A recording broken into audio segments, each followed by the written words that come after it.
Hello बच्चे, कैसे हो सब? होप कि सब अच्छे होगे और नहीं होगे तो क्या करना है, अच्छे से रहने की ट्राई करना है।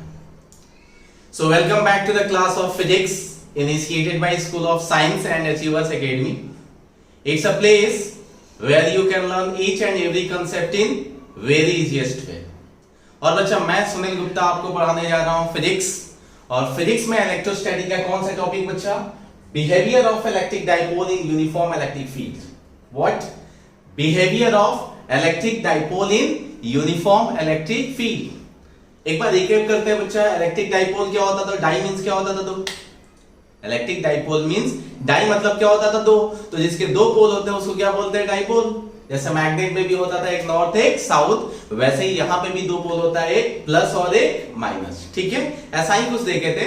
डायरेक्शन माइनस टू प्लस होता था और डाइपोल का मैग्नीट्यूड कितना होता था बच्चा? Q into R। R क्या था? Distance between them.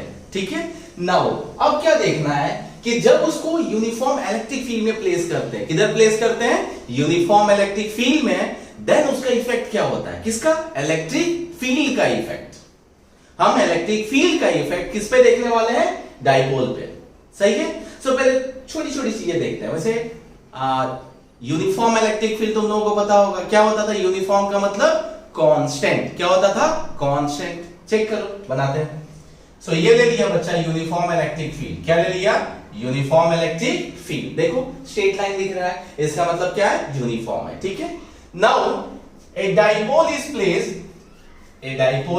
Placed inside the uniform electric field. ये ले लिया माइनस क्यू और ये क्या ले लिया बच्चा? Plus Q. सही है।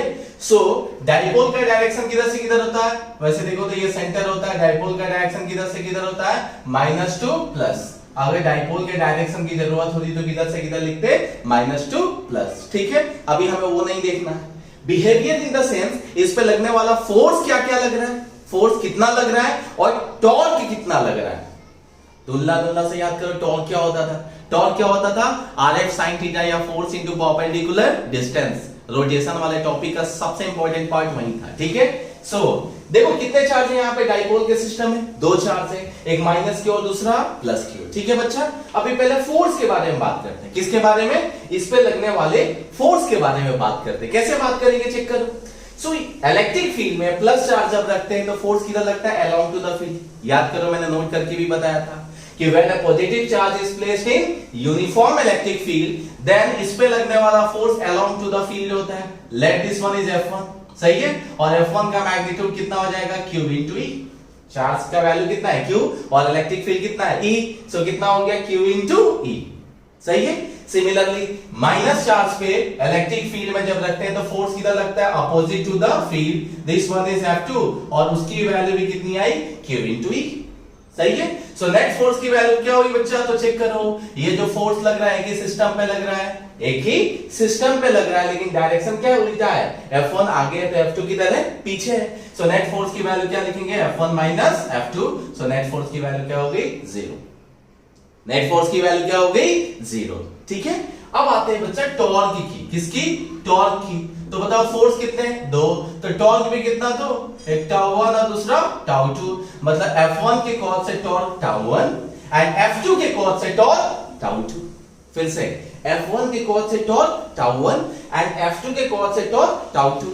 तो नेट टॉर्क की वैल्यू क्या होगी? तो चेक करो बच्चा, ये डाइपोल है, देखो ध्यान से, ये प्लस क्यू है और ये क्या है? माइनस क्यू है। इस पे फोर्स इधर लग रहा है और इस पे फोर्स इधर लग रहा है। देखो फोर्स लगा रहे, खींच रहे, रोटेशन हो रहा है क्या? देखो ध्यान से, इसको जैसे हम फोर्स लगा रहे हैं रोटेशन हो रहा है क्या? आंसर है नहीं। सो टॉर्क एग्जिस्ट कब होता है? जब रोटेशन होता है, जब एंगुलर मोशन होता है, तब क्या एग्जिस्ट होता है बच्चा? टॉर्क। यहाँ पे कोई भी एंगुलर मोशन नहीं है, इसका मतलब नेट टॉर्क की वैल्यू क्या हो गई? 0। टाउ 1 के लिए भी वैल्यू बच्चा कितनी हो जाएगी? 0, और टाउ 2 के लिए भी 0। सो नेट टॉर्क की वैल्यू क्या हो गई? 0। RF sin थीटा भी करते तो R इधर है, फोर्स भी इधर है, दोनों के बीच का एंगल कितना हो गया? 0। sin 0 कितना होता है? 0। सो क्या पता चला कि जब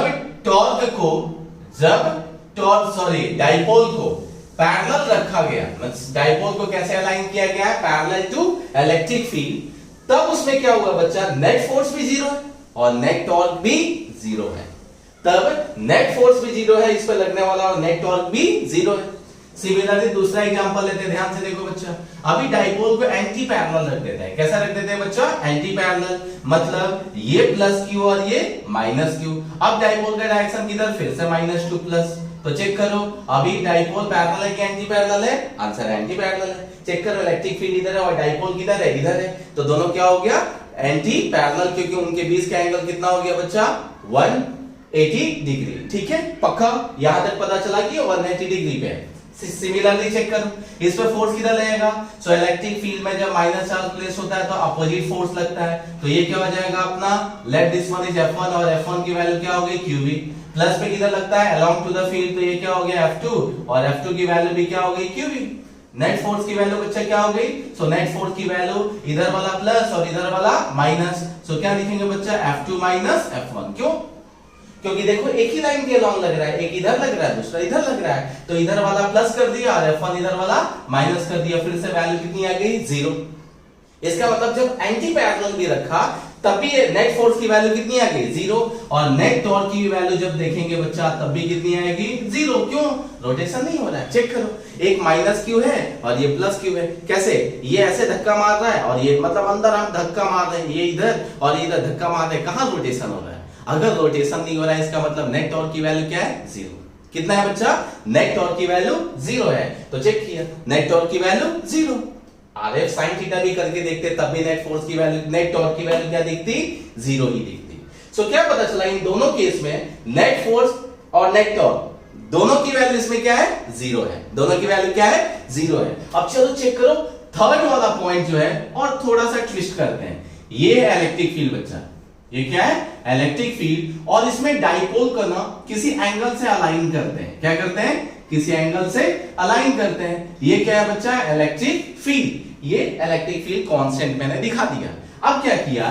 ये एंगल थीटा किससे बना रहा है? सो इलेक्ट्रिक फील्ड से। ये हो गया बच्चा डाइपोल का डायरेक्शन -2 प्लस ये इलेक्ट्रिक फील्ड से कितने एंगल पे? थीटा एंगल पे। तो चेक करो, इसमें फोर्स लगेगा along to the field F1 and let this one is Q into E। उसकी वैल्यू कितनी आ गई बच्चा? Q into E। Similarly minus Q पे कितना लगेगा? सो माइनस क्यू पे क्या लगेगा? F2 और F2 की वैल्यू क्या हो जाएगी? फिर से Q into E। फिर से क्या हो गया? Q into E। तो चेक किया नेट फोर्स की वैल्यू, फिर से क्या देखा बच्चा? फिर से क्या देखा कि इस पे एक फोर्स इधर लग रहा है प्लस x के तरफ और दूसरा माइनस के x के तरफ। मतलब एक ही सिस्टम पे फिर से दो फोर्स लग रहा है, एक प्लस x और दूसरा माइनस x। इसका मतलब नेट फोर्स की वैल्यू के बच्चा क्या हो गई? F1 माइनस F2 और फिर से उसकी वैल्यू कितनी हो गई? 0। फिर से उसकी वैल्यू कितनी हो गई? 0। मतलब नेट फोर्स की वैल्यू क्या हो गई? 0। सिमिलरली अब नेट टॉर्क देखें तो देखो बच्चा, नेट टॉर्क की वैल्यू क्या 0 होगी? आंसर है नहीं, नेट टॉर्क की वैल्यू 0 नहीं होगी। क्यों? क्योंकि बच्चा देखो ये ऐसे है ना, इस पे फोर्स ऐसे लग रहा है, इस पे ऐसे लग रहा है, तो क्या हो जाएगा? घूम जाएगा। और जैसे घुमा ये कुछ ऐसे घूम जाएगा। जैसे ये घूमेगा इसका मतलब क्या डेवलप हुआ वहां पे? टॉर्क। इसका मतलब क्या डेवलप हुआ वहां पे? टॉर्क। इसका मतलब यहां पे टॉर्क नॉट इक्वल टू क्या है? 0 है। टॉर्क नॉट इक्वल टू क्या है? 0 है। And that value of torque we have to calculate.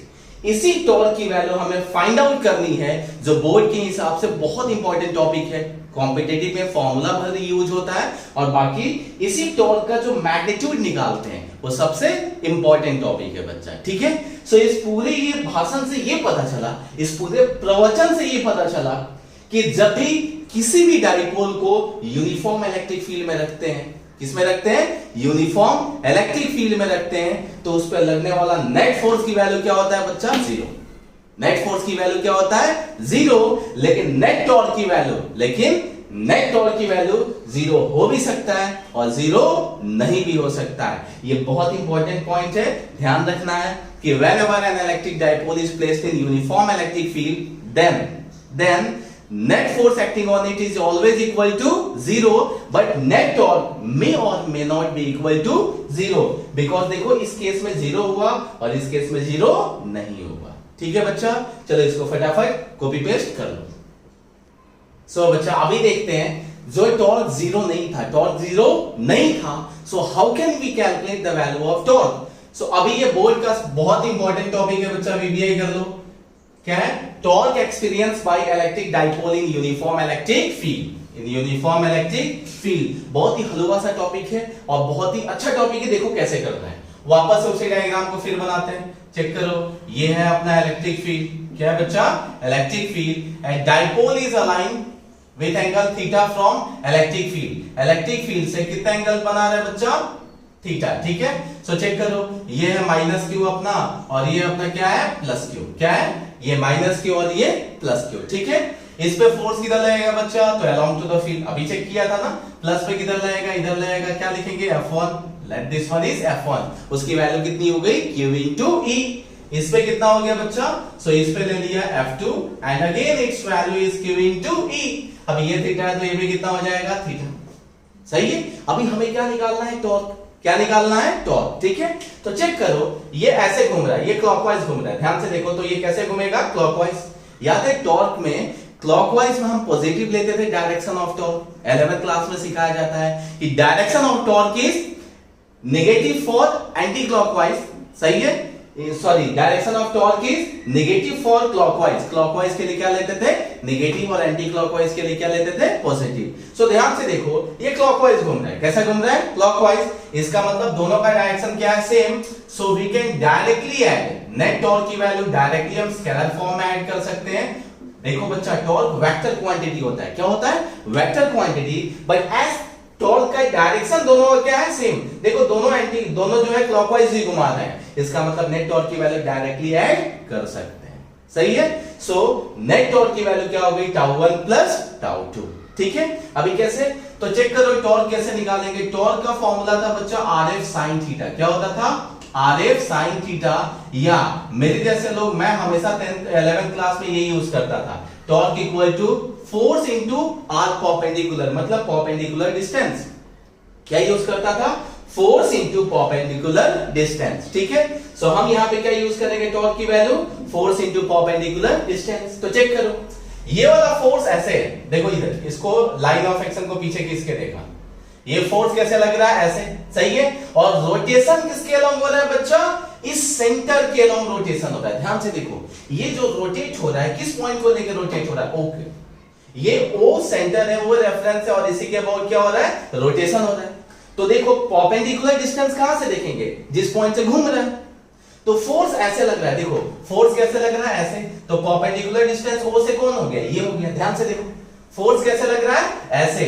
तो परपेंडिकुलर डिस्टेंस क्या हो गया? ये हो गया। इसका मतलब ये जो डिस्टेंस हो गया, ये डिस्टेंस क्या हो गया बच्चा? Perpendicular distance. क्या हो गया? Perpendicular distance. तो ध्यान से देखो, बहुत सिंपल है।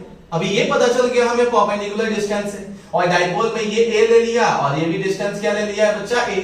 ये सेंटर से ये भी है और ये भी A। तो चेक करो, ये A का थीटा वाला कंपोनेंट देखते तो क्या हो जाता? कॉस, और दूसरा वाला क्या हो जाता? साइन। इसका मतलब यहां से लेके यहां तक का डिस्टेंस क्या हो गया? A sin theta. मतलब परपेंडिकुलर डिस्टेंस की वैल्यू कितनी आ गई बच्चा? A sin theta. सिमिलरली इसके लिए चेक करो, फोर्स कैसा लग रहा है? लाइन ऑफ एक्शन देखो, फोर्स का कैसे लग रहा है? लाइन ऑफ एक्शन ऐसे, मतलब फोर्स इस लाइन ऑफ एक्शन पे लग रहा है। परपेंडिकुलर डिस्टेंस O से कौन होगा? ये होगा। देखो फोर्स इनटू परपेंडिकुलर डिस्टेंस है ना, फोर्स ऐसे लग रहा है, तो परपेंडिकुलर डिस्टेंस कैसे होगा? ये वाला हो गया। सो ये परपेंडिकुलर डिस्टेंस है, ये A है, तो बच्चा ये A है, तो थीटा वाला कॉस, ये क्या हो जाएगा? A cos थीटा, और ये क्या हो जाएगा? A sin theta. मतलब ये वाला साइड जब निकालोगे तो फिर से उसकी वैल्यू कितनी आ गई? A sin theta, and this one is called perpendicular distance. सही है, सो τ1 के लिए लिखो, फोर्स कितना लग रहा है F1 बच्चा? Q into E into perpendicular distance इसके लिए क्या है? सो A sin थीटा। सही है, प्लस Q2 के लिए, F2 τ2 के लिए, τ2 देखो, F2 के लिए क्या लिखेंगे? Force Q into E, and perpendicular distance फिर से कितना है बच्चा? A sin theta. So check करो, दोनों सेम है तो ऐड हो गया, तो क्या हो गया? 2QA into E sin theta. तुरंत याद आया बच्चा, देखो तुरंत याद आया, 2QA की वैल्यू क्या होती है? P। क्या होती है? P। सो क्या लिखा? PE sin theta. क्या लिखा बच्चा? Tau equal to P sin theta. क्या लिखा? P sin theta. सही है, तुरंत जैसे ऐसे लिखा तुरंत याद आया, अच्छा ये तो लग रहा है कुछ देखा हुआ लग रहा है। क्या देखा हुआ लग रहा है? Cross product. क्या देखा हुआ लग रहा है? क्रॉस प्रोडक्ट मतलब P sin थीटा किसकी वैल्यू है? P क्रॉस E की। A क्रॉस B याद करो, A क्रॉस B की वैल्यू क्या होती थी? AB sin theta. वैसे ही पता चला ये P sin थीटा को क्या लिख सकते थे? P cross E, vector form में P क्रॉस E। क्वेश्चन है E क्रॉस P क्यों नहीं लिखा? क्वेश्चन है कि E क्रॉस P क्यों नहीं लिखा? तो चेक करो, ये डाइपोल का डायरेक्शन है -2 प्लस, सही है, और ये इलेक्ट्रिक फील्ड है। तो चेक करो, ये क्लॉकवाइज आया कि P से E जाने में क्लॉकवाइज आया कि एंटी क्लॉकवाइज आया? तो आंसर है क्लॉकवाइज आया। क्लॉकवाइज आया इसका मतलब क्या होता है? अंदर आता है। कैसे क्या आता है? अंदर डायरेक्शन z एक्सिस के अलोंग आएगा, नेगेटिव z एक्सिस। चेक करो इसका डायरेक्शन किधर आएगा? So direction negative z axis. कैसे पता चला? तो पता हमें ये चला कि यहां पे जो रोटेशन हो रहा है, क्या हो रहा है? रोटेशन हो रहा है, वो क्लॉकवाइज हो रहा है। क्लॉकवाइज मतलब क्या होता था? Negative. And direction of torque क्या होता था? Perpendicular to the plane. तो देखो ये पूरा सिस्टम कौन से प्लेन में है? तो ये पूरा सिस्टम xy प्लेन में है, तो परपेंडिकुलर क्या होगा? z एक्सिस होगा। अभी क्लॉकवाइज है, 11th में ये सब 11th में सिखाया गया था। क्लॉकवाइज है, इसका मतलब क्या आएगा?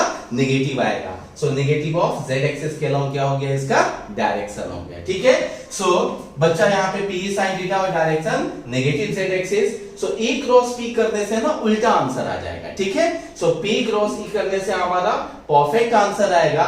इसीलिए हम क्या लिखेंगे कि P क्रॉस E किसके फॉर्म में? वेक्टर के फॉर्म में।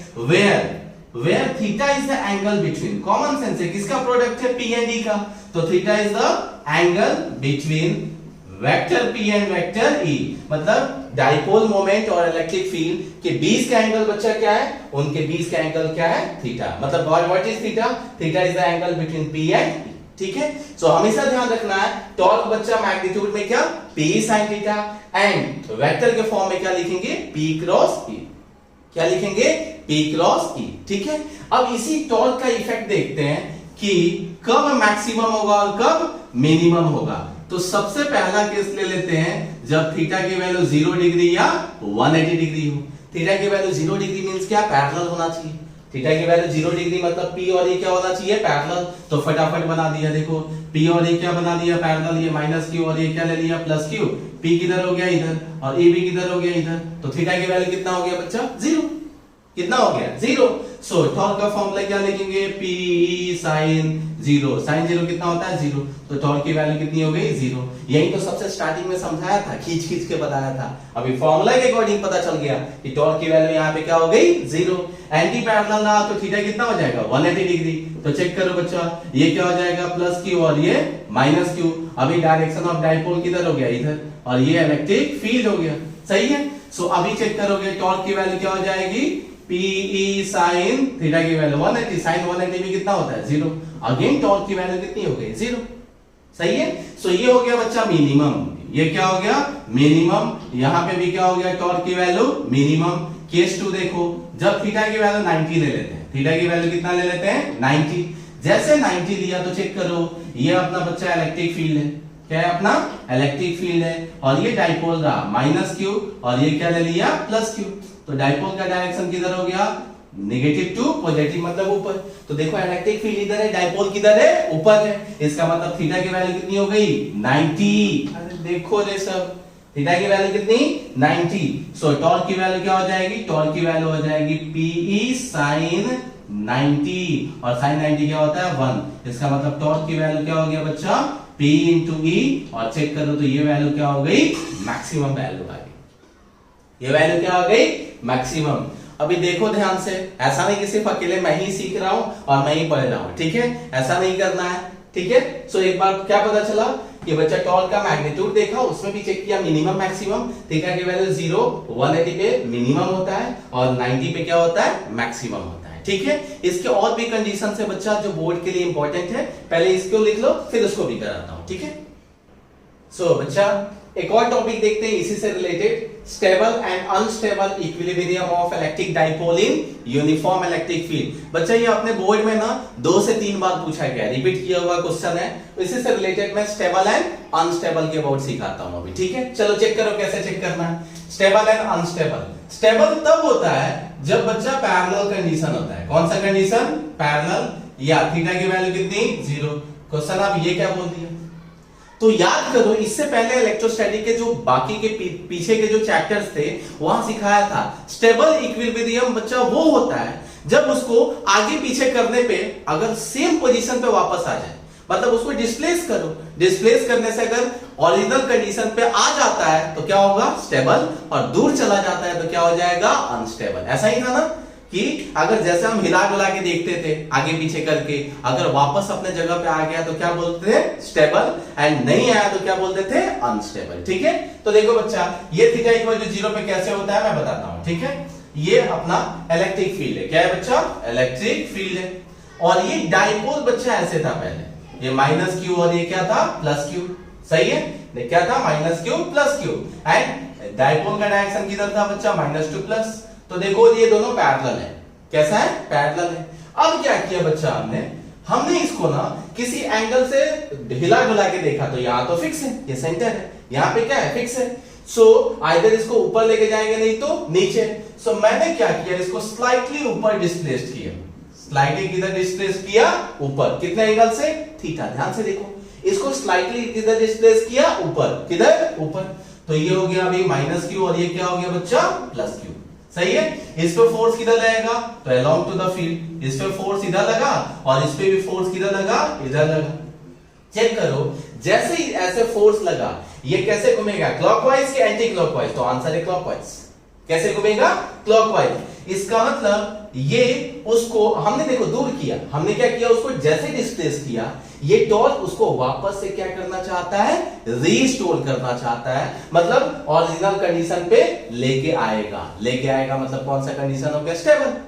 अगर डिस्प्लेस करने से और दूर चला जाता तो अनस्टेबल, और पास में आता तो क्या हो जाता, स्टेबल। सही है, सो बच्चा ये ट्राई करना है ना पास में आने की, इसका मतलब कौन सा इक्विलिब्रियम हो गया, स्टेबल इक्विलिब्रियम। कब होगा बच्चा, जब थीटा की वैल्यू क्या होगी, 0 डिग्री। ठीक है, अनस्टेबल कब होगा बच्चा, तो सेकंड वाला अनस्टेबल का कंडीशन जब एंटी पैरेलल होता है। क्या होता है, एंटी पैरेलल। एंटी पैरेलल का मतलब बच्चा थीटा की वैल्यू कितनी होने वाली है, 180। कैसे चेक करो, सो ये है इलेक्ट्रिक फील्ड, क्या है बच्चा, इलेक्ट्रिक फील्ड, और एंटी पैरेलल मींस यहां पे माइनस क्यू है और यहां पे प्लस क्यू है। तो देखो डाइपोल का डायरेक्शन किधर से किधर हो गया, minus two plus, minus two plus. तो चेक करो, अभी दोनों के बीच का एंगल कितना है, 180। कितना है, 180। अब चेक करना है कि क्या ये स्टेबल है या अनस्टेबल है। मैंने पहले ही बता दिया कि इस पे अनस्टेबल होगा। कैसे चेक करते हैं, इसको थोड़ा सा डिस्प्लेस करते हैं, इसको थोड़ा सा क्या करते हैं, एंगुलर डिस्प्लेसमेंट देते हैं, इस लाइन से थोड़ा सा डाइपोल को हिलाते हैं। तो ये एंगल कितना डिस्प्लेस किया बच्चा, थीटा।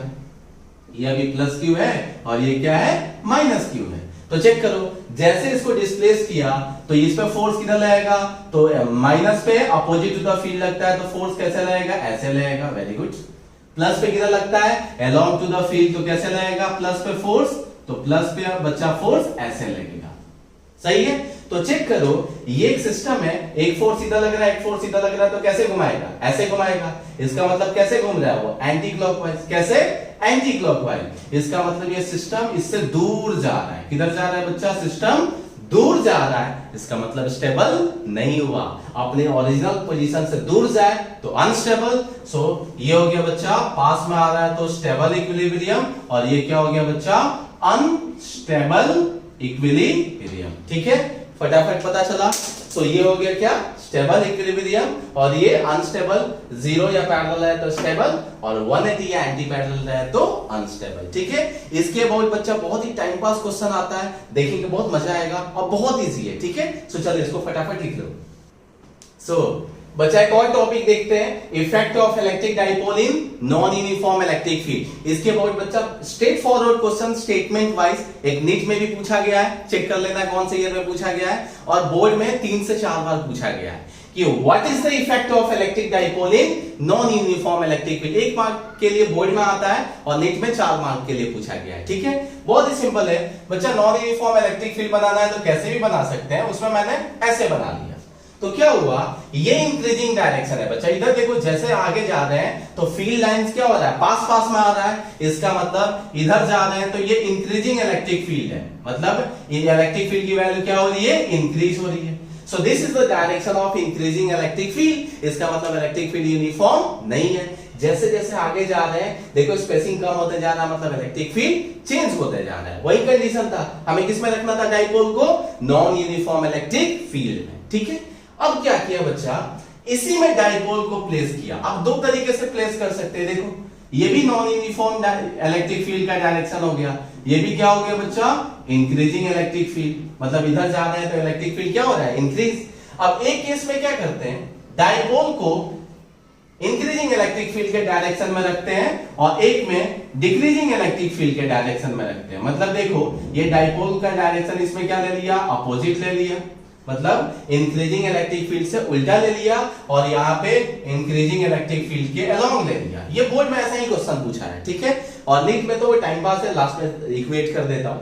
इसमें क्या किया, ये दो केस लिया, इलेक्ट्रिक फील्ड इंक्रीजिंग डायरेक्शन में, लेकिन डाइपोल को एक बार इंक्रीजिंग डायरेक्शन में रखा और एक बार डिक्रीजिंग में रखा, मतलब एक बार उसके इंक्रीजिंग इलेक्ट्रिक फील्ड के पैरेलल रखा और दूसरी बार एंटी पैरेलल रखा। क्या किया, एक बार इस इलेक्ट्रिक डाइपोल को इंक्रीजिंग इलेक्ट्रिक फील्ड के पैरेलल डायरेक्शन में रखा और दूसरी बार एंटी पैरेलल में रखा, ठीक है। तो क्वेश्चन है तब क्या होगा, तो चेक करो उस टाइम में क्या होगा, इस प्लस पे भी इस प्लस पे फोर्स लगेगा किधर, इधर, और नाम क्या रहेगा F1, माइनस पे किधर लगेगा, अपोजिट ही कुछ लगेगा और उसका क्या होगा F2। अभी क्वेश्चन है कि क्या दोनों फोर्स की वैल्यू सेम होगी, आंसर है देखो, क्या दोनों फोर्स की वैल्यू सेम होगी, नहीं, क्यों, क्योंकि F1 की वैल्यू क्या होगी Q into E1 और F2 की वैल्यू क्या होगी बच्चा Q into E2, क्योंकि यहां पे इलेक्ट्रिक फील्ड क्या है, ज्यादा है और इधर इलेक्ट्रिक फील्ड क्या है, कम है। वो तो मैंने यहां पे लिखा है कि इंक्रीजिंग इलेक्ट्रिक फील्ड है, बट उसका मैग्नीट्यूड मैंने नहीं डाला है, मतलब इधर आगे जा रहे हैं तो इलेक्ट्रिक फील्ड ज्यादा हो रहा है और इधर आ रहे हैं तो कम हो रहा है। इसका मतलब नेट फोर्स की वैल्यू अभी भी शायद इस पर्टिकुलर ए के लिए F1 माइनस F2 लिख सकते हैं वेक्टर के फॉर्म में, सही है। बट प्रॉब्लम ये है कि तुम माइनस भी कर रहे हो ना, सो ये फील्ड क्या है, ज्यादा और ये फील्ड क्या है, कम। इसका मतलब नेट फोर्स की वैल्यू जीरो नहीं होगी, इसका मतलब नेट फोर्स की वैल्यू जीरो नहीं होगी। क्या बोला, पता चला, इसका मतलब नेट फोर्स की वैल्यू जीरो नहीं होगी, सही है। सो जब भी नॉन यूनिफॉर्म इलेक्ट्रिक फील्ड में रखेंगे सो नेट फोर्स की वैल्यू जीरो नहीं होगी, सही है, यहां तक पक्का पता चला। अब आते हैं नेट टॉर्क के अबाउट, किसके अबाउट, नेट टॉर्क के अबाउट, सही है, किसके अबाउट, नेट टॉर्क के अबाउट। तो देखो नेट टॉर्क में क्या है, अगर बच्चा दोनों का ध्यान से देखो क्या होता है, अगर दोनों का डायरेक्शन सेम रहा, क्या रहा, सेम रहा, मतलब अलाइन रहा F1 और F2, तब टॉर्क की वैल्यू जीरो हो सकती है, और जीरो अगर अलाइन नहीं रहा तो जीरो नहीं भी हो सकती है। तब इसका मतलब नेट टॉर्क का डायरेक्शन वैल्यू में और मे नॉट बी जीरो। मतलब क्या पता चला, ध्यान से देखो, जब ये इलेक्ट्रिक डाइपोल को नॉन यूनिफॉर्म इलेक्ट्रिक फील्ड में रखेंगे तो एक चीज फिक्स हो गया कि नेट फोर्स की वैल्यू कभी भी जीरो नहीं होगी। देखो ये याद करो, यूनिफॉर्म इलेक्ट्रिक फील्ड में रखते थे तब नेट फोर्स की वैल्यू क्या होती थी, जीरो, लेकिन जब नॉन यूनिफॉर्म इलेक्ट्रिक फील्ड में रखेंगे तो नेट फोर्स की वैल्यू जीरो नहीं है, लेकिन नेट टॉर्क की वैल्यू जीरो हो भी सकती है, जीरो नहीं भी हो सकती है, डिपेंडिंग ऑन अलाइन। अगर एक ही डायरेक्शन में रहा, सपोज ये ज्यादा लग रहा है और ये कम लग रहा है, लेकिन क्या फर्क पड़ता है, अगर ये ज्यादा इधर खींच रहा है ये कम खींच रहा है, तब भी नेट टॉर्क की वैल्यू क्या होगी बच्चा, जीरो, क्योंकि रोटेशन नहीं हो रहा है, ठीक है। सो इस कंडीशन में टॉर्क की वैल्यू जीरो हो भी सकती है और जीरो नहीं भी हो सकती है। सिमिलरली इसमें देखो, अच्छा हाँ एक चीज और देखो, नेट फोर्स की वैल्यू बच्चा डायरेक्शन पूछा था, जो बोर्ड में पूछा था, किधर होगा, तो कौन सा फोर्स ज्यादा है, F1 ज्यादा है, इसका मतलब किसके अलोंग होगा, तो अलोंग इंक्रीजिंग इलेक्ट्रिक फील्ड, मतलब जिधर इलेक्ट्रिक फील्ड हो रहा है इंक्रीज, उधर ही क्या होगा, नेट फोर्स का डायरेक्शन होगा, ठीक है। इसमें चेक करो, इस पे जो फोर्स लगेगा माइनस पे किधर लगेगा, उल्टा लगेगा, एंड प्लस वाले पे क्या लगेगा, सीधा लगेगा, सही है। सो अभी भी नेट फोर्स की वैल्यू क्या लिखेंगे बच्चा, so net force equal to क्या हो जाएगा, F1 माइनस F2, क्या लिख दिया, F1 minus F2, but still ये जीरो नहीं होगा। जीरो क्यों नहीं होगा, क्योंकि बच्चा F1 के पास फील्ड की वैल्यू ज्यादा है, F2 के पास फील्ड की वैल्यू कम है, इसीलिए जीरो नहीं होगा। लेकिन नेट फोर्स की वैल्यू किधर रहेगी, F1 बड़ा है ना, देखो इधर इलेक्ट्रिक फील्ड ज्यादा है तो F1 बड़ा है, मतलब इधर, इसका मतलब डायरेक्शन किसके अलोंग होगा, so direction along decreasing electric field, along decreasing electric field या opposite to increasing electric field, या opposite to increasing electric field. और सिमिलरली नेट टॉर्क की वैल्यू बच्चा 0 हो भी सकती है और 0 नहीं भी हो सकती है। सो क्या लिखेंगे, नेट टॉर्क की वैल्यू मे और मे नॉट बी 0। सही है। सो क्या पता चला, यूनिफॉर्म इलेक्ट्रिक फील्ड में जब डाइपोल को रखा था तब फोर्स की वैल्यू हमेशा 0 थी और टॉर्क की वैल्यू 0 या 0 हो भी सकती थी, 0 नहीं भी हो सकती थी। लेकिन जब नॉन यूनिफॉर्म में रखा तब फोर्स की वैल्यू 0 कभी भी नहीं होगी, टॉर्क की वैल्यू 0 भी हो सकती है, 0 नहीं भी हो सकती है। सो नीट में शायद ऐसा पूछा था ना कि when a dipole is placed in non uniform electric field तब फोर्स और टॉर्क कौन सा 0 होगा?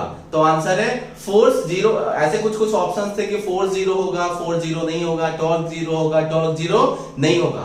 सो टॉर्क 0 या 0 के 0 हो भी सकता है, 0 नहीं भी हो सकता है, लेकिन फोर्स की वैल्यू नॉन यूनिफॉर्म में कभी भी 0 नहीं होगी। ठीक है। इसके अबाउट बोर्ड में 3 से 4 बार क्वेश्चन पूछा गया है और नीट में सेम स्टेटमेंट के अबाउट 1 बार क्वेश्चन पूछा गया है। ठीक है। सो कॉपी पेस्ट कर लो, फटाफट और क्वेश्चन देखते हैं। ठीक है। सो बच्चा ये क्वेश्चन बोर्ड में पूछा गया है और सिमिलर टाइप के क्वेश्चन नीट में पूछे गए हैं। डाइपोल से रिलेटेड एक भी क्वेश्चन ना नीट में टिपिकल नहीं है। इनफैक्ट जेईई में भी एक दो क्वेश्चन मैं देखूंगा बहुत ही फालतू क्वेश्चन आते हैं, ऐसा कि 99.9% चांस है किसी भी बच्चे से डाइपोल के क्वेश्चन जेईई में भी बन जाएगा। ठीक है। सो चेक करो कैसे है, बहुत सिंपल है बच्चा। Find the magnitude and direction of a torque acting on dipole. ठीक है। मतलब इलेक्ट्रिक फील्ड में, यूनिफॉर्म इलेक्ट्रिक फील्ड में डाइपोल को रखा है and what we have to find magnitude and direction of torque. तो कैसे करेंगे बच्चा? तो टॉर्क का फार्मूला सिखाया था। टॉर्क का फार्मूला क्या होता था? P sin theta. P की वैल्यू देखो P है, E की वैल्यू E है और थीटा की वैल्यू कितनी है 30। sin 30 कितना हो जाएगा 1/2। सो क्या हो गया, P की टाउ की वैल्यू P/2। डायरेक्शन किधर होगा चेक करो। सो डायरेक्शन क्लॉकवाइज हो रहा है कि एंटी क्लॉकवाइज? चेक करो, P से E आ रहा है, P से E आ रहा है, इसका मतलब क्या हो रहा है क्लॉकवाइज। क्लॉकवाइज मतलब क्या? नेगेटिव। और चेक करो कौन से प्लेन में, XY प्लेन में, तो परपेंडिकुलर क्या हो जाएगा Z। तो अगर नेगेटिव हो रहा है इसका मतलब डायरेक्शन क्या हो जाएगा? Direction is negative Z axis. क्या हो गया बच्चा? Negative Z axis. ठीक है। इसी का दूसरा मेथड देखो बच्चा वेक्टर के फॉर्म में। इसी का अल्टरनेट मेथड जब करेंगे तो कैसे करेंगे चेक करो। डायरेक्ट उसमें डायरेक्शन अलग से फाइंड आउट करने की जरूरत नहीं होती है। तो चेक करो, ये x के लॉन्ग है, ये नहीं है, ब्रेक कर दो। तो इसकी वैल्यू क्या हो जाएगी? ये हो जाएगी P cos 30। थीटा वाला बच्चा क्या होता है कंपोनेंट cos और दूसरा क्या हो जाएगा sin। तो ये क्या हो जाएगा P sin 30। मतलब डाइपोल को ब्रेक कर दिया हमने, cos थीटा वाला cos, दूसरा वाला sin। तो क्या हो जाएगा बच्चा चेक करो। सो नेट P का डायरेक्शन क्या हो जाएगा? P cos 30 into I cap and plus P sin 30 into क्या हो जाएगा J cap। ठीक है। सो टॉर्क का वैल्यू क्या लिख सकते हैं बच्चा? P cross E। सो P की वैल्यू लिख दिया कितना? P cos 30 into I cap plus P sin 30 into J cap। और इलेक्ट्रिक फील्ड की वैल्यू क्या लिख सकते हैं बच्चा? E into I cap। I cap क्यों? क्योंकि इलेक्ट्रिक फील्ड का डायरेक्शन किधर है? x एक्सिस के अलोंग है। तो चेक करो I क्रॉस I, ये क्रॉस प्रोडक्ट है बच्चा। I क्रॉस I क्या हो जाता है? 0। सो पहला वाला टर्म क्या हो गया? 0। अब इसमें चेक करो, P sin 30 मतलब 1/2 और इनटू क्या कर दिया E। अब चेक करो J क्रॉस I बच्चा माइनस K होता था। कितना? J क्रॉस I ये सिखाया गया था वेक्टर में। यहाँ J है, यहाँ क्रॉस I है, तो J cross I minus K। इसका मतलब देखो वैल्यू कितनी आ गई? P/2 और डायरेक्शन क्या हो गया? Negative of Z axis. देखो सो चाहो तो मैग्नीट्यूड के फॉर्म में अलग निकाल के डायरेक्शन भी अलग से निकाल सकते हो और ऐसे वेक्टर के फॉर्म में भी करके निकाल सकते हो। ठीक है। इसी के अबाउट एक जेईई का छोटा सा क्वेश्चन देखते हैं जो सबसे टिपिकल क्वेश्चन है, वो भी कैसा है। ठीक है। बोर्ड वाइज बस खत्म हो गया, अब एक दो question NEET wise JEE wise देखते हैं। ठीक है। लिखो। सो बच्चा जैसा क्वेश्चन बोर्ड में कराया था ना वैसा ही क्वेश्चन देखो जेईई 2017 में पूछा गया था। बोला है ना कि एन यूनिफॉर्म एंड क्या लिखा है? An electric dipole has a fixed dipole moment P। Dipole moment कितना है? P which makes an angle theta with respect to x axis। तो एक काम किया मैंने x एक्सिस बनाया और इसके रेस्पेक्ट में कितना एंगल बच्चा? ये थीटा एंगल पे डाइपोल है, उसकी वैल्यू कितनी है? P। कितनी है? P। So which makes an angle theta with respect to x axis। ठीक है। अब आगे क्या बोला है? when subjected to an electric field। मतलब इसको जब इलेक्ट्रिक फील्ड दिया गया, मतलब इसमें जब इलेक्ट्रिक फील्ड सिस्टम में दिया गया किधर? E1 equal to E into i cap, मतलब E1 की वैल्यू किधर है, इधर है, सो इलेक्ट्रिक फील्ड इधर है बच्चा। चेक करो, आई कैप मतलब क्या है, एक्स एक्सिस के लो, तो ये क्या हो गया, वेक्टर E। ठीक है बच्चा, क्या हो गया, वेक्टर E। तब ईच एक्सपीरियंस से torque tau 1 equal to tau के, तब उसकी वैल्यू टाउ 1 इक्वल टू क्या है, टाउ इनटू के कैप है। ठीक है, सही है। तो एक काम करो, टॉर्क की वैल्यू निकाल लेते हैं। तो चेक करो, इसका दो काम बनाएंगे, एक थीटा वाला कॉस, दूसरा वाला क्या हो जाएगा, साइन। तो क्या लिखेंगे बच्चा, देखो टाउ 1 की वैल्यू एग्जैक्टली जब हम निकालते तो कितना आता, so tau 1 equal to P cos theta into i cap plus P sine theta into j cap and cross E into क्या हो जाता, आई कैप। चेक करो, आई कैप क्या हो जाता, 0, तो 0 प्लस क्या हो जाता है, ये पी ई साइन थीटा, सही है। एंड जे क्रॉस आई क्या होता है बच्चा, चेक करो, जे क्रॉस आई क्या, जे क्रॉस आई की वैल्यू क्या हो जाएगी, माइनस ऑफ के कैप। कितनी वैल्यू है, माइनस ऑफ के cap, and this one is the value of what, tau 1। कितना वैल्यू है बच्चा, इसकी वैल्यू टाउ 1 है। ठीक है, अब आते हैं इस पे, किस पे, दूसरे वाले पे।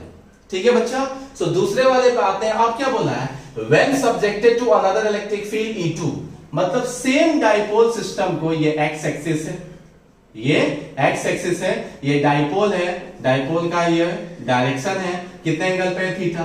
अब इलेक्ट्रिक फील्ड बच्चा इधर दे रहे हैं, अब इलेक्ट्रिक फील्ड किधर दे रहे हैं, ऊपर, और उसका मैग्नीट्यूड क्या है, देखो √3 is J cap, J cap मतलब किधर, ऊपर, और उसका मैग्नीट्यूड कितना है, √3 टाइम्स ऑफ E। तब अभी नेट टॉर्क की वैल्यू टाउ 2 क्या लिख सकते हैं बच्चा, तो P क्रॉस E, P की वैल्यू तो सेम है, क्या है, P cos theta I cap plus P sin theta into j cap and cross, ये क्या हो जाएगा बच्चा, √3E और इनटू क्या लिख देंगे, जे कैप, क्या हो जाएगा, जे कैप। तो चेक करो, I क्रॉस जे, पहले I क्रॉस जे कितना हो जाएगा, K कैप, तो ये क्या हो जाएगा, √3PE cos थीटा, सही है। एंड I क्रॉस जे क्या हो जाएगा बच्चा, K कैप, I क्रॉस जे क्या हो जाएगा, K cap and plus J cross J, तो ये 0 ही हो गया। इसका मतलब कितना हो गया, √3PE cos थीटा इनटू क्या हो गया, K कैप। ये वैल्यू किसकी हो गई बच्चे, टाउ 2 की। अभी क्वेश्चन में ही दिया है कि अगर tau 2 equal to minus tau 1 है, मतलब क्वेश्चन में दिया है कि as vector tau 2 equal to minus of vector tau 1, तो टाउ 2 की वैल्यू कितनी है, √3PE cos theta into K cap equal to minus tau 1 की वैल्यू कितनी है, चेक करो, तो टाउ 1 की वैल्यू है P sin थीटा और into minus of K cap. तो देखो minus minus plus K cap, और यहाँ पे भी K कैप मतलब इक्वेट कर सकते हैं, P क्या हो गया, कैंसल। सो चेक करो, √3 cos थीटा इक्वल टू क्या हो जाएगा यहाँ पे, sin थीटा। सो sin अपॉन cos क्या लिख सकते हैं, tan थीटा इक्वल टू √3, इसका मतलब थीटा इक्वल टू कितना हो गया, 60 डिग्री। कितना हो गया बच्चा, थीटा इक्वल टू 60 डिग्री। ठीक है, इसको कॉपी पेस्ट करो, इसका शॉर्टकट मेथड सिखाता हूं, जल्दी करो इसको फटाफट। सो बच्चा इसका अल्टरनेट मेथड देखो, P पता है, E पता है, दोनों के बीच का एंगल पता है, मतलब टाउ 1 की वैल्यू क्या हो गई, P sin थीटा, सही है।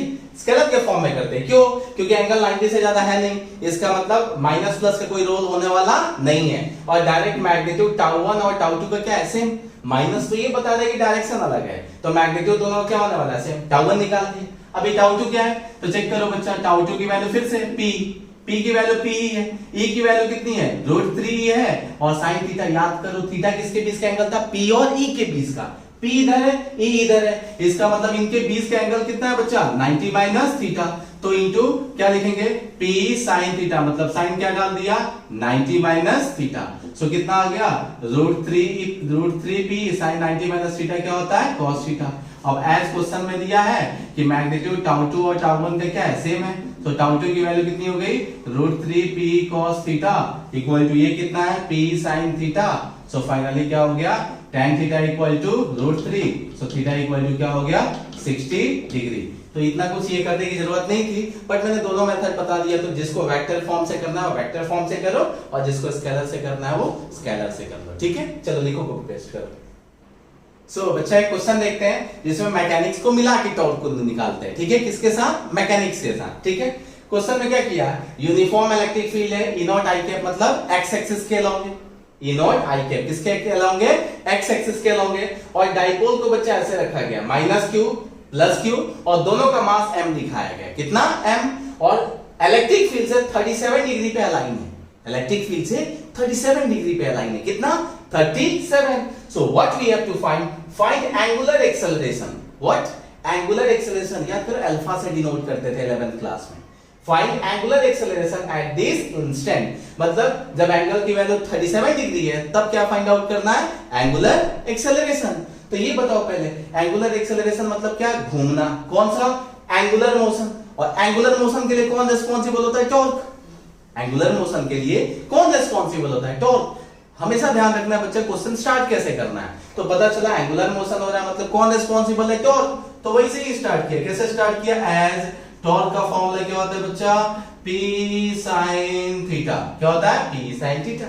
P का फॉर्मूला Q into R, तो चेक करो Q है और दोनों के बीच का डिस्टेंस कितना है, L into इलेक्ट्रिक फील्ड का मैग्नीट्यूड क्या है, E नॉट, और into sin थीटा की वैल्यू बच्चा कितनी है, 37। कितना है, 37।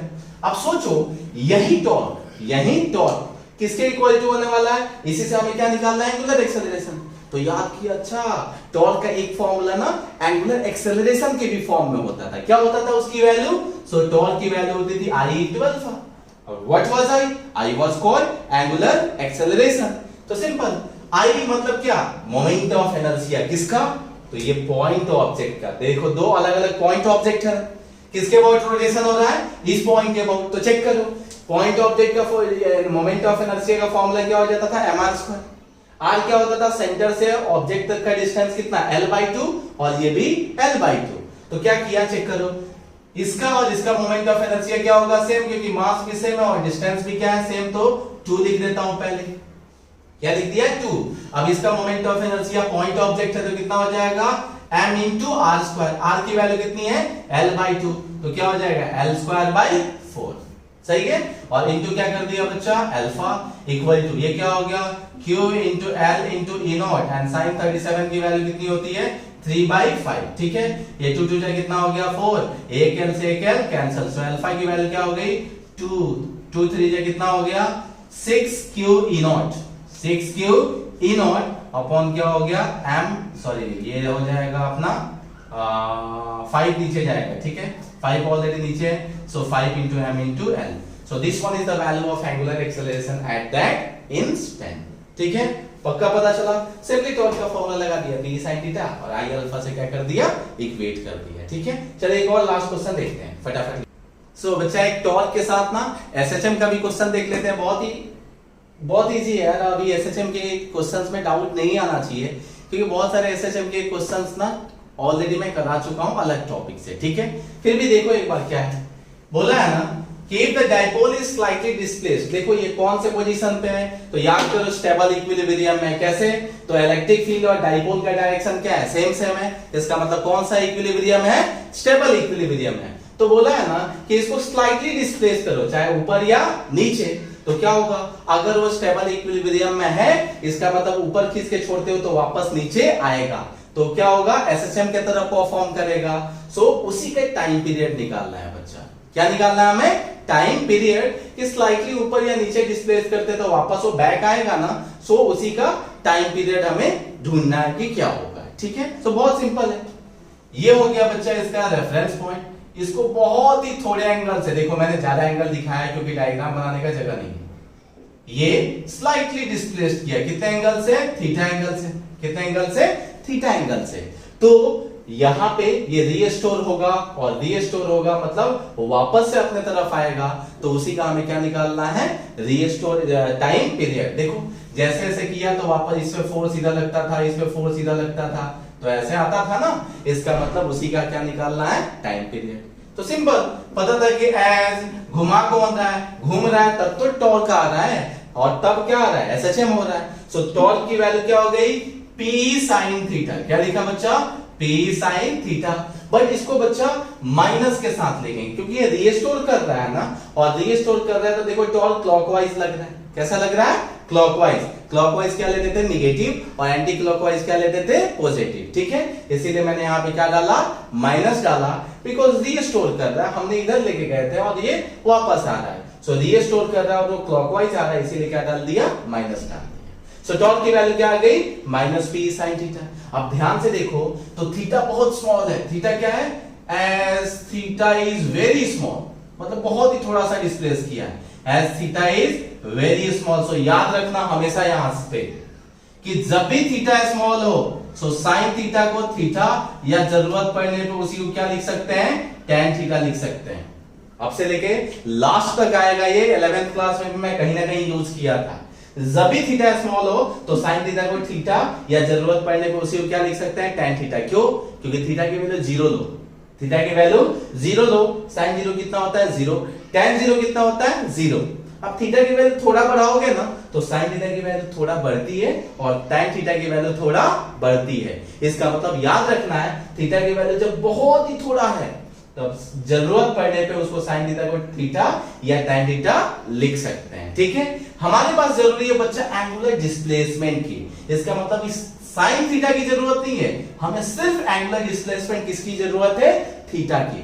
तो थीटा बहुत स्मॉल है तो साइन थीटा को क्या लिख सकते हैं, थीटा लिख सकते हैं। सो टॉर्क की वैल्यू बच्चा क्या आ गई, -p sin theta, -p into theta. तुरंत याद आया कि above equation is same as equation of angular SHM। याद है 11th क्लास में बताया था, बहुत ज्यादा यूज होने वाला है एंगुलर SHM, दैट इज वहां पे फोर्स होता था, यहाँ पे टॉर्क होता है। वहां पे याद करो क्या होता था, -m⍵²x। क्या होता था, टॉर्क का फॉर्मूला जो इक्वेशन था स्टैंडर्ड -kx होता था, जिसको -m⍵²x लिखते थे लीनियर के लिए। देखो वहां पे रीस्टोरिंग फोर्स की वैल्यू -kx लिखते थे और -k की वैल्यू क्या होती थी बच्चा, m into ⍵², तो -m into ⍵²x होता था। तो देखो फोर्स किस में कन्वर्ट हो जा रहा है, टॉर्क।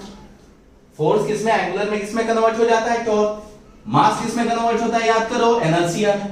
किसमें, इनर्शिया में कन्वर्ट होता था, ओमेगा ही है। और लीनियर डिस्प्लेसमेंट किस में कन्वर्ट हो जाता है, एंगुलर डिस्प्लेसमेंट में। तो याद करो जब भी इससे पहले मैंने क्वेश्चन कराया था तो लीनियर होता था, लीनियर अगर SHM हो रहा है तो F equal to -kx, k की वैल्यू m⍵²।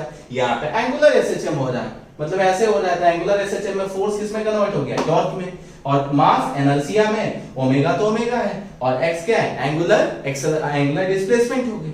So above equation is same as equation of angular SHM, that is क्या है, टाउ की वैल्यू -i⍵² थीटा। तो देखो कंपेयर कर दो, माइनस की जगह माइनस है, थीटा की जगह क्या है, थीटा है। तो क्या लिख सकते हैं, from equation first and second क्या पता चला, Pe की वैल्यू किसके इक्वल टू i बच्चा, सो Pe की वैल्यू किसके equal to i⍵²। So from 1 and 2 क्या आ गया, Pe की value i into ⍵²। So omega की वैल्यू क्या हो गई, √p/i। इसी का टाइम पीरियड निकालेंगे तो कितना आ जाएगा, 2π√i/pe। ओमेगा का फॉर्मूला पता है ना, 2π/t।